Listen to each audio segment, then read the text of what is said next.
4 और ये बहुत ही ज़्यादा इंपॉर्टेंट है क्योंकि इसके अंदर हम क्लासिकल कंडीशनिंग पढ़ेंगे। आइवन पी पेवलॉव जो इसका जो है साइकोलॉजिस्ट इन्होंने दी थी।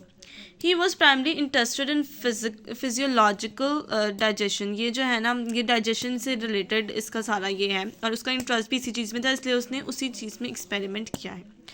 सो एक बार मैं आपको दिखा देती हूँ सारा कुछ कि कितना लंबा इसका एक्सपेरिमेंट और ये डिटेल में ही आपने बयान करना है। लेकिन क्योंकि मैं आपको डिटेल में नहीं बल्कि इस तरह एक्सप्लेन करूँगी कि आप ये सारा कुछ खुद ही लिख लेंगे। इसके नेक्स्ट पेज पे भी आप देख सकते हैं कितना ज़्यादा है अनकंडीशनल अनपॉजिटिव और ये सारा कुछ। मैं कोशिश करूँगी कि आपको शॉर्ट में बता दूँ। So let's discuss about it. During his study, he noticed that dog on whom he was doing his experiment started secreting saliva as soon as they saw the empty plates in which food was served. Saliva secretion is a reflexive response to food or something in the mouth. अब ये आपने introductory paragraph आ गया experiment का कि जो उसने experiment किस चीज़ पे किया, डॉग पे किया। क्यों किया? उसने नोटिस किया, क्या नोटिस किया कि जैसे ही एम्प्टी प्लेट्स खाली बर्तन उसके सामने रखते हैं खाना देने के लिए, खाना देने के वक्त, तो उसके मुंह से सलाइवा मतलब थूक राल वो सिक्रीट होती है और ये रिफ्लेक्सिव प्रोसेस है, ठीक है, और फूड के लिए होती है वो। ये आपने इंट्रोडक्शन दे दिया। In the first phase a dog was placed in a box and harness. The dog was left in the box for some time. This was repeated a number of times on different days. In the meanwhile, a simple surgery was conducted and one end of the tube was inserted in the dog's jaw and the other end of the tube was put in the measuring glass. So आपको समझ आ गया कि यहाँ पे क्या हो रहा है कि उसके अंदर उसको एक डब्बे के अंदर बंद कर दिया डॉग को और उसके ऊपर एक सर्जरी हमने अप्लाई की। सर्जरी क्या की है कि उसके मुंह के अंदर एक पाइप इंसर्ट किया है और जो उसका जो दूसरा एंड है उसको हमने मेजरिंग ग्लास से किया। ये क्यों किया वो आप आगे देखें, सलाइवा के लिए, पर्पज़ के लिए किया। इन द सेकेंड फेज़, ये फर्स्ट फेज़ थी, मैंने डिफरेंट फेजेस में डिवाइड किया ताकि आपको आसानी हो लिखने में भी और समझने में और याद करने में भी।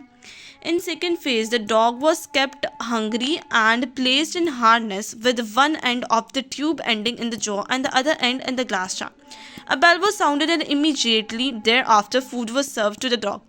The dog was allowed to eat for the next few days. Every time the meat powder was presented, it was preceded by the sound of bell.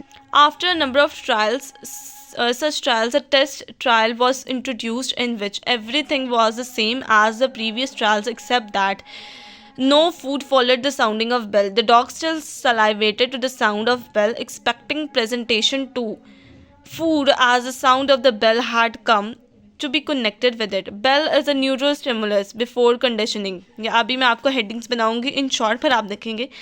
This association between the bell and the food resulted in acquisition of a new response by the dog, that is salivation of this to the sound of the bell. जो एक्यूस्टेशन है ये मैं आपको बताती हूँ कि ये होती क्या है।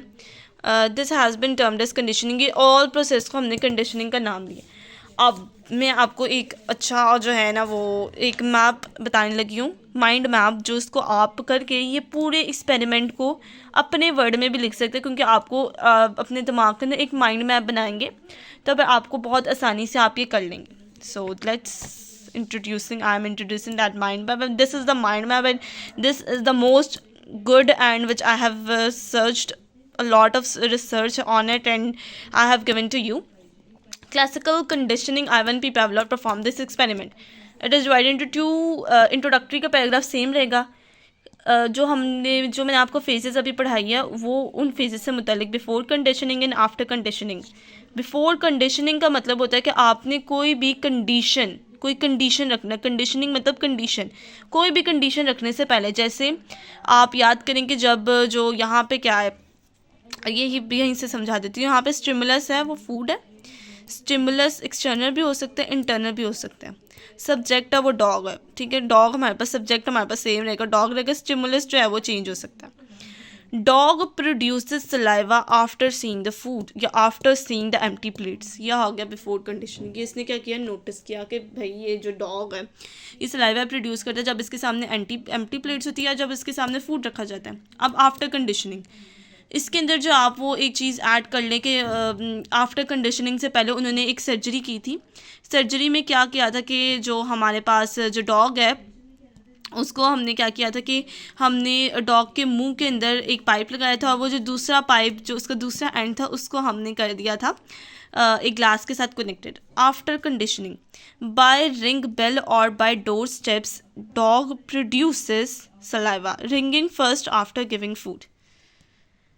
ठीक है, अब ये आफ्टर कंडीशनिंग के हमने कोई कंडीशन हमने यहाँ पे स्टिमुलस को चेंज कर दिया। अब यहाँ स्टिमुलस फूड नहीं है, यहाँ स्टिमुलस क्या चीज़ है बताएं ज़रा, मुझे फटाफट कमेंट करके बताएं कि यहाँ स्टिमुलस क्या चीज़ है।